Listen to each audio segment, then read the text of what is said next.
Channel بات کرتا ہے اٹھا کے منہ بشاہوں سے، جہاں کو باخبر کرتا ہے یہ مفلس کی آہوں سے۔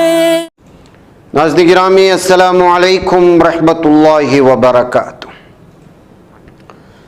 سیدھی بات کے آج کی بات خاص بات میں آپ لوگوں کا استقبال ہے۔ ناظرین گرامی میں انصار عزیز ندوی اس وقت دن بھر سے آئی ہوئی کچھ اہم ترین خبروں کی تفصیلات لے کر حاضر ہوں۔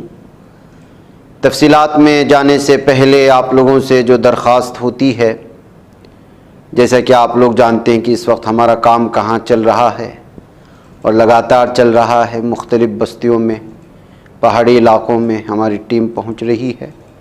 جن لوگوں کو اس میں حصہ لینا ہے وہ ضرور حصہ لیں، اور نیچے واٹس ایپ کا نمبر دیا گیا ہے، اس پر آپ حضرات جو ہیں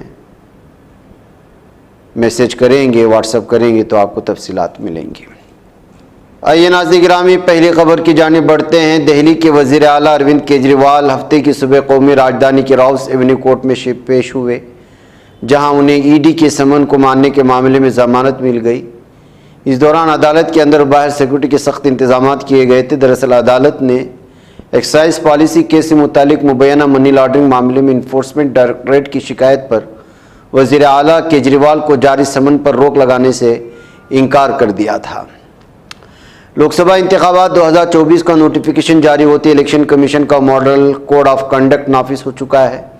اس کے تحت ملک بھر میں مہم چلا کر سیاسی جماعتوں کے ہورڈنگز، بینرز اور پوسٹرز اتارے جائیں گے۔ یہی نہیں، سرکاری اسکیموں کے ہورڈنگز بھی ہٹا دیے جائیں گے۔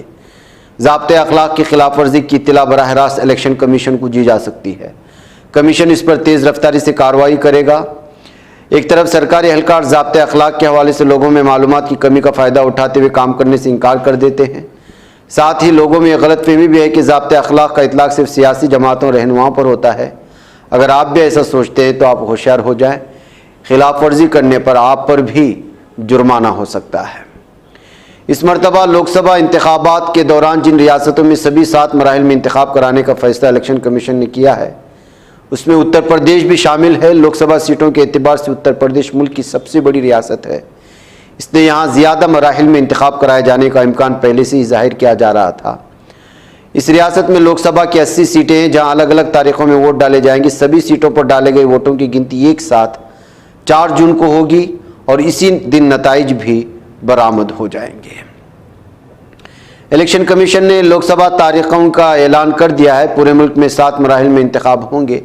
بہار میں لوک سبھا کی 40 سیٹیں اور 4 سیٹوں پر پہلے مرحلے میں، 5 سیٹوں پر دوسرے مرحلے میں، تیسرے، چوتھے و 5ویں مرحلے میں اور 8 سیٹوں پر چھٹے و 7ویں مرحلے میں ووٹ ڈالے جائیں گے۔ لوک سبھا کی سبھی 543 سیٹوں پر ڈالے گئے ووٹوں کی گنتی 4 جون کو کرنے کا اعلان کیا گیا ہے۔ لوک سبھا انتخاب 2024 کا اعلان ہو چکا ہے۔ سبھی پارٹیوں کی سرگرمیاں اب مزید بڑھنے والی ہیں، حالانکہ پہلے سے ہی سبھی پارٹیاں انتخابی مہم میں زور و شوروں سے مصروف ہے۔ آج لوک سبھا انتخاب کا شیڈول جاری ہونے سے قبل کانگریس صدر ملکاراجن کھڑگے نے بنگلورو میں ایک پریس کانفرنس کیا، جس میں مرکز کی حکومت کو شدید تنقید کا نشانہ بنایا۔ انہوں نے اس موقع پر کانگریس کی 15 گارنٹیوں کا تذکرہ بھی کیا، کہا کہ یہ کسانوں، نوجوان اور خواتین کے لیے انتہائی اہم ہیں۔ لوک سبھا انتخابات سے قبل RSS نے اپنی سالانہ رپورٹ جاری کی، جس میں ملک کے تازہ معاملوں پر اپنی رائے رکھی۔ اس رپورٹ کی خاص بات یہ ہے کہ RSS نے کسان تحریک کو تنقید کا نشانہ بنایا ہے اور اسے ملک کے لیے نقصان دہ قرار دیا ہے۔ اپنی رپورٹ میں RSS نے الزام عائد کیا کہ لوک سبھا انتخاب سے قبل کسان تحریک کے ذریعے انارکی پھیلانے کی کوشش کی جا رہی ہے۔ ساتھ ہی یہ بھی کہا گیا ہے کہ کسان تحریک کے ذریعے پنجاب میں علیحدگی پسند دہشت گردی کو فروغ مل رہا ہے۔ کانگریس لیڈر راہل گاندھی کی مشرق سے مغرب کے لیے 14 جنوری کو منی پور سے شروع ہوئی تھی بھارت جوڑو نیائے یاترا سنیچر کی شام ممبئی میں ختم ہو رہی ہے۔ دہلی شراب پالیسی کے مبینہ گھوٹالے کے سلسلے میں ای ڈی کے ذریعے گرفتار BRS لیڈر کی کویتا کو تفتیشی ایجنسی نے نئی دہلی کے راؤس ایونیو کورٹ میں پیش کیا۔ رپورٹ کے مطابق ای ڈی نے کویتا کی 10 دن کی تحویل کی درخواست کی ہے۔ BRS کارکنان ای ڈی کی کارروائی کے خلاف سڑکوں پر اتر آئے ہیں۔ دوسری جانب کہ کویتا نے اپنی گرفتاری کو غیر قانونی قرار دیا ہے۔ شیو سینا کے سربراہ ادھو ٹھاکرے نے کہا کہ الیکٹرل بانڈ اسکیم سے متعلق انکشافات نے بی جے پی کو بے نقاب کر دیا ہے۔ ٹھاکرے نے جنوبی ممبئی کے کولابا علاقے میں پارٹی کارکنوں کے اجتماع سے خطاب کرتے ہوئے دعویٰ کیا کہ بی جے پی کو الیکٹورل بانڈ میں 8,000 کروڑ روپے ملے اور اگر اس کا موازنہ کانگریس کو ملنے والی رقم سے کیا جائے تو واضح ہو جائے گا کہ کون لوٹ رہا ہے۔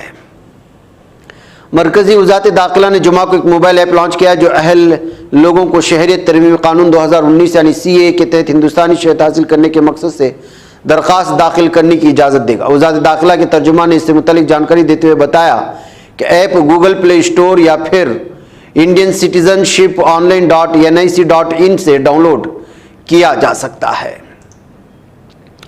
چین میں متعین امریکی سفیر کے مطابق چینی حکمراں کمیونسٹ پارٹی کے اپنی سرحدوں کے اندر آن لائن پلیٹ فارمز کی سینسرشپ کو مدنظر رکھتے ہوئے امریکہ میں ٹک ٹاک پر ممکنہ پابندی کے بارے میں بیجنگ کا موقف انتہائی ستم ظریفی ہے۔ امریکی ایوان نمائندگان نے بدھ کے روز بھاری اکثریت سے ایک ایسے بل کی منظوری دی تھی جس کے تحت چینی ملکیت والی اس مقبول ترین ویڈیو شیئرنگ ایپ پر ملک گیر پابندی عائد کی جا سکتی ہے۔ مشرقی یروشلم کی مسجد اقصیٰ کے احاطے میں ہزاروں مسلمانوں نے پولیس کی بھاری نفری کی موجودگی میں رمضان کی پہلی نماز جمعہ ادا کی ہے۔ چھڑی ٹیکتے بزرگ، پردہ پوش خواتین اور صاف ستھرے کپڑوں میں ملبوس بچے اسرائیل سے ملک پرانے شہر کے دروازوں سے گزر رہے تھے جو پرامن طور پر کھلے ہوئے تھے، تاہم کچھ نسبتاً کم عمر کے مردوں کو پولیس نے سیکورٹی چیکنگ کرتے ہوئے پیچھے ہٹا دیا تھا۔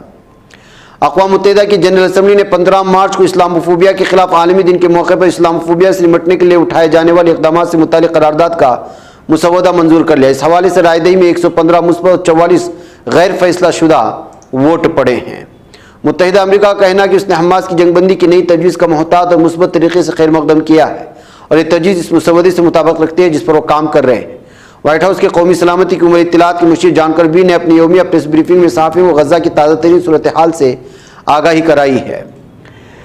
G7 ممالک کے سربراہان جن میں امریکہ، Canada, France, Italy, Japan, England اور جرمنی شامل ہیں، نے تیسرے فریقین بالخصوص ایران سے اپیل کی ہے کہ وہ یوکرین جنگ کے لیے روس کو ساز و سامان کی فراہمی کو روک دے۔ فلسطین کے وزیر اعظم کے طور پر تعینات ہونے والے محمد مصطفیٰ نے کہا کہ نئی حکومت غزہ کی پٹی میں فلسطینی عوام کے مصائب کے خاتمے کے لیے کام کرے گی۔ انہوں نے کہا کہ غزہ کے بغیر ہم ریاست نہیں بن سکتے۔ غزہ کی پٹی پر اسرائیلی فوج کے رات بھر جاری حملوں میں کم از کم 80 فلسطینی اپنی جانوں سے ہاتھ دھو بیٹھے ہیں۔ فلسطینی خبر رساں ایجنسی وفا کے مطابق اسرائیل کے غزہ کی پٹی مختلف علاقوں میں بالخصوص نصرت پناہ گزین کیمپ اور غزہ پٹی پر اپنے حملے جاری رکھے ہوئے ہے۔ ظالم دہشت گرد درندہ صفت اسرائیلی فوج نے گزشتہ 10 دنوں میں غزہ کی پٹی پر اپنے حملوں میں 859 فلسطینیوں کو شہید کر دیا ہے۔ علاوہ ازیں اس نے لوگوں کو بھوکا پیاسا چھوڑ کر امداد پہنچنے سے روک کر ایک انسانی تباہی کا سلسلہ جاری رکھا ہوا ہے۔ ناظرین گرامی، آج کی بات خاص بات میں اتنا، انشاءاللہ پھر آپ لوگوں سے ملاقات ہوگی۔ مجھے اجازت دو۔ السلام علیکم ورحمۃ اللہ وبرکاتہ۔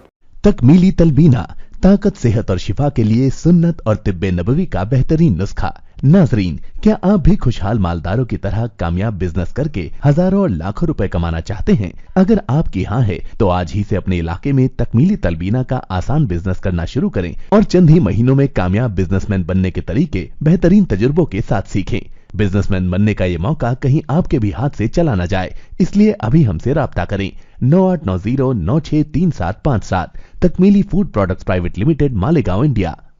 یہ چینل حق نگر بن کر کچل دیتا ہے فتنوں کو، اگر گندی ہو پالیسی تو مرتے دیکھ کتنوں کو، اسی بازار میں بکتے ہوئے دیکھا ہے سپنوں کو، سبھی یکساں ہے یہ پیغام دو غیروں کو اپنوں کو، وطن اہل وطن کا ہے گلے بے خار، سیدھی بات